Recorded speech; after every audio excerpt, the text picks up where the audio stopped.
Let's start with something real. Someone you trusted deeply lied to you. Not a small lie, a systematic one.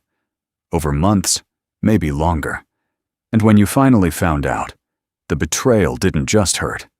It rearranged something inside you. The way you read other people's faces changed. And somewhere in the aftermath, you found Stoicism. If Spinoza were watching that transformation, he would already know the danger hidden inside it. Maybe it was a Marcus Aurelius quote on Instagram. Maybe a YouTube video about controlling what you can control. Maybe a book that taught you to separate the event from your judgment of the event. And it worked. For a while, it genuinely worked. You stopped spiraling. You stopped replaying the betrayal on a loop at 3 in the morning. You built a wall between yourself and the damage, and behind that wall, you functioned. But here's the thing nobody says about that wall. Walls don't heal anything. They just keep the wound out of sight. If Stoicism was your first serious encounter with philosophy, this video might be uncomfortable, because there's a crack running through the Stoic foundation that most of its modern popularizers never address. And Spinoza, a 17th century Dutch philosopher, excommunicated, impoverished, found that crack and drove a wedge through it. What Baruch Spinoza exposed wasn't a minor disagreement between schools. It was a structural flaw in how Stoicism handles the thing that matters most: what you feel. First, the common ground, because the overlap is real, and ignoring it would be dishonest. Both Stoicism and Spinoza insist the universe operates according to rational order. For the Stoics, this is the logos, divine reason permeating existence. For Spinoza, it's the necessary structure of the one substance, God or nature. Both reject the idea that external events, by themselves, cause suffering. Both aim at freedom from irrational passion. Both define wisdom as living according to reason. Both were forged under real personal pressure, the Stoics wrote during plagues and tyranny. Spinoza after excommunication and social death. From a distance, they look like the same philosophy in different clothes. But Spinoza forces the real difference into view the moment you stop talking in abstractions and return to what happened to you, the betrayal. The Stoic approach is, at its core, a discipline of resistance. The pain arrives. The Stoic pauses, examines the judgment beneath the pain, attempts to correct it. This person betrayed me becomes, this person acted according to their nature. My belief that they owed me loyalty is what causes the pain. Correct the belief and the suffering dissolves. This is genuinely powerful. The ability to question the story you're telling yourself about an event is one of the most practical psychological tools ever designed. If you've never read Epictetus, read him. He earned his reputation. But notice what's happening underneath. The Stoic is fighting, using reason as a weapon against feeling, holding up a shield against the incoming wave. And Spinoza would say that this is exactly where the trouble begins. The betrayal, the real, specific injury to your ability to trust, hasn't been examined. It's been reframed. The wall went up, and behind the wall, nothing moved. Marcus Aurelius, in his private journals, writings he never meant to publish, reveals what this war looks like from the inside. Page after page of self-instruction. Do not be angry. Do not grieve. Do not desire what you cannot have. Do not fear what you cannot prevent. A Roman emperor, one of the most powerful men who ever lived, commanding himself every single day to not feel what he feels. For decades. And there's no final victory in those pages. Just the same commands, repeated, because the feelings keep coming back. There's a passage where he reminds himself not to be angry at stupid people, and the tone isn't serene, it's exhausted.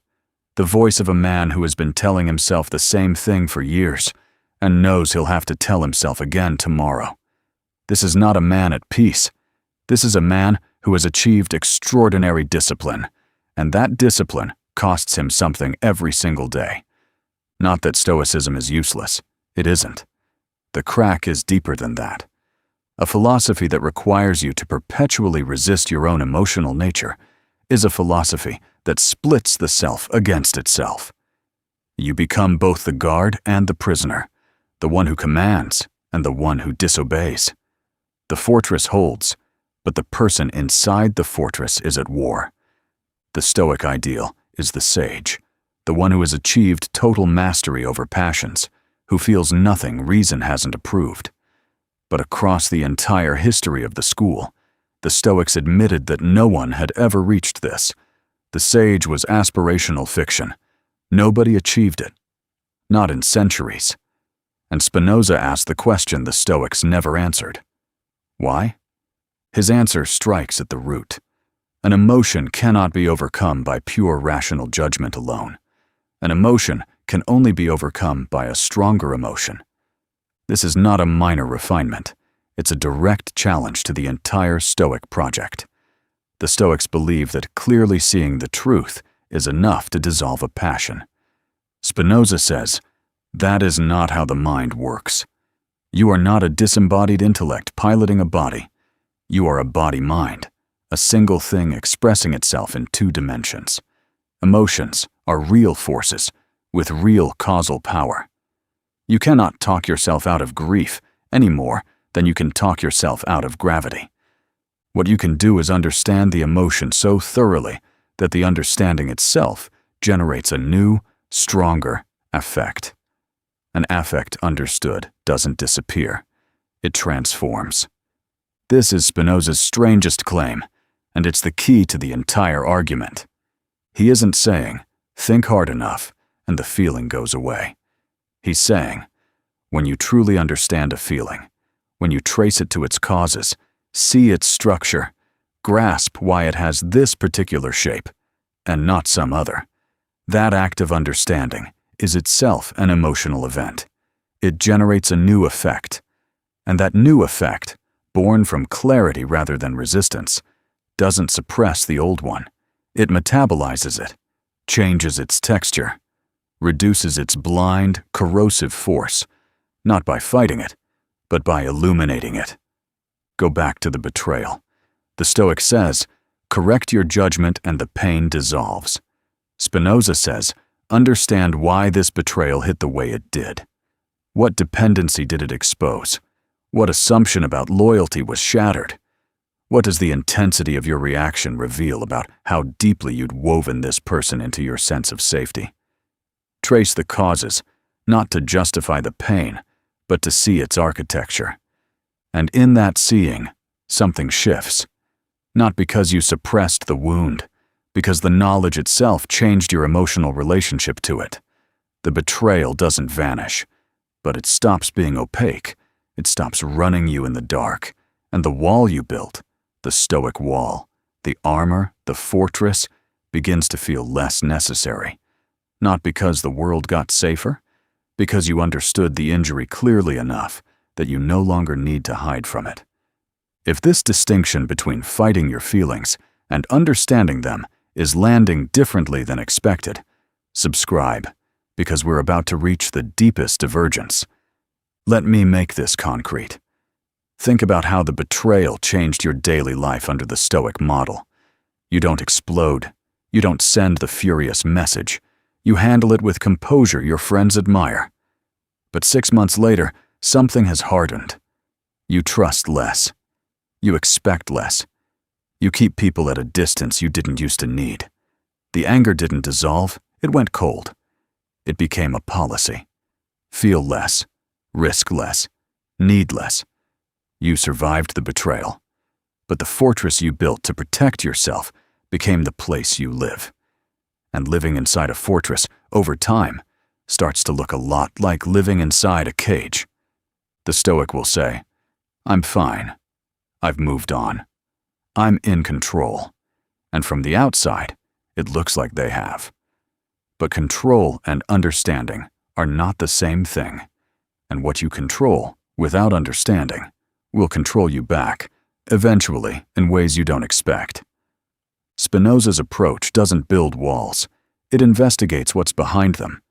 Why did this betrayal carry this specific charge? What does your reaction teach you about your patterns of attachment, your need for control, your fear of vulnerability? The rage is not a problem to be suppressed. It's a signal to be decoded. And when you decode it, when you see the full causal structure of your pain, the energy locked inside the anger becomes available for something else. Two kinds of freedom emerge from this. Stoic freedom is the freedom of the fortress. You build walls, train to withstand, develop immunity to fortune, loss, desire. The goal is to become unmovable, a rock in the stream. Spinoza's freedom is something else entirely, the freedom of the river that knows itself. You don't build walls, you understand the current, where it comes from, where it goes, why it moves the way it does. And in that understanding, you flow with it, rather than being swept by it. The Stoic is always bracing. There's a reason Stoicism appeals to soldiers, athletes, and entrepreneurs, people in environments that demand constant psychological defense. It is a philosophy for surviving hostility. But survival is not flourishing, and defense is not understanding. Spinoza isn't interested in mere survival. He's interested in what he calls the increase of the power to exist. Joy, for Spinoza, is not a danger to manage. It's a sign you're moving toward greater understanding. Sadness is not something to suppress. It's a signal that something is diminishing, and the response is not endurance, but investigation. The Stoic wakes up and prepares for battle. What might go wrong? What insults might come? The Stoic rehearses worst-case scenarios, so nothing catches them off guard. There's genuine value in this. But notice the posture. You are always expecting attack, always defending, oriented toward what might be taken from you. The Spinozist wakes up and asks, what can I understand today? What pattern can I see more clearly? The orientation is not defensive, it's investigative. And the reward is not immunity to pain, it's increased capacity, increased alignment with reality. One posture says, the world will hurt you, so prepare. The other says, the world is intelligible, so explore. And over time, these two postures produce completely different people. The Stoic becomes harder, more controlled, more defended. The Spinozist becomes more curious, more open, more capable of being affected, but less likely to be destroyed by it. Because understanding doesn't make you invulnerable. It makes you resilient in a way that armor never can. One more divergence seals it. The Stoics believed in divine providence, a rational order behind events. Things happen for a reason. Your suffering has a purpose. This is consoling. Spinoza says it's a comforting fiction. God in his system has no will, no plan. Things happen because they must. Your suffering has causes, not reasons. The universe didn't assign your pain a purpose. This sounds bleaker, but Spinoza says it's more honest.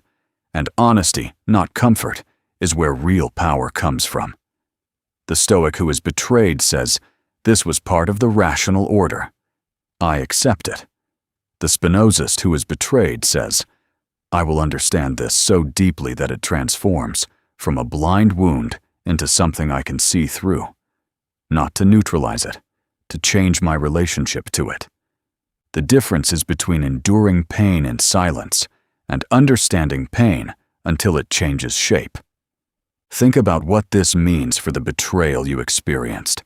The Stoic version of you is still standing, still functional, still composed, but something closed in you the day you built that wall. Some willingness to be exposed, to be wrong about someone, to let another person matter enough to hurt you. That willingness is gone. You traded it for safety, and you call that strength. Spinoza would say, that's not strength. That's a controlled form of damage. Real strength isn't the ability to feel less.